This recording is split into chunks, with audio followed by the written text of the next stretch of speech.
काय नाही, काल आमच्या इथे पुणे येथील हवेली क्रमांक 20 येथील प्रभारी दुय्यम निबंधक श्री रवींद्र कोळी यांच्याकडे काही इसम दस्त नोंदणी करण्यासाठी आले. सदर दस्तामध्ये दस्ताची कायदेशीर बाबी पूर्तता होत नसल्याने त्यांनी दस्त नोंदणी करण्यास नकार दिला होता. त्या अनुषंगाने संबंधित जे लोक दस्त नोंदणी करण्यासाठी आले होते, दस्त का होत नाही याचा द्वेष आपला राग घेऊन त्यांना मारहाण केली, अमानुष मारहाण झाली.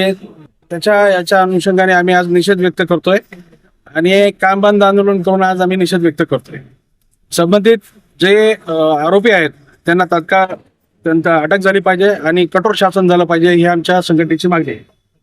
ओके. येथील हे दुर्दैवी जी घटना घडलेली आहे, हवेली क्रमांक 20 या कार्यालयामध्ये गुंड प्रवृत्तीच्या लोकांनी दस्त आमच्या दुय्यम निबंधक आणि प्रभारी दुय्यम दस्त नाकारल्यामुळे ज्या गुंड प्रवृत्तीच्या लोकांनी कार्यालयामध्ये घुसून एका अधिकाऱ्याला मारहाण केली, त्या निषेधार्थ पूर्ण महाराष्ट्रामध्ये आमच्या संघटनेने लेखणी बंद आंदोलन केलेलं आहे. जोपर्यंत त्या गुंड लोकांना अटक होणार नाही व त्यांना शासन होणार नाही, त्याच्यावर योग्य कलम लावून त्याच्यावर गुन्हा दाखल होणार नाही, तोपर्यंत आम्ही काम बंद ठेवणार आहोत, अशी आम्ही शासनाकडे मागणी केलेली आहे. त्यामुळे आम्ही काम बंद करतो. आज माननीय जिल्हाधिकारी यांच्याकडे आम्ही निवेदन द्यायला आलेलो आहोत.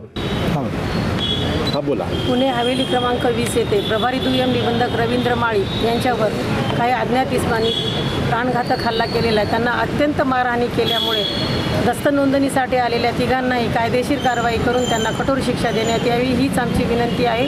असे निवेदन आम्ही माननीय जिल्हाधिकारी साहेब नांदेड यांच्याकडे देण्यासाठी सर्व स्टॉप आलेला आहे.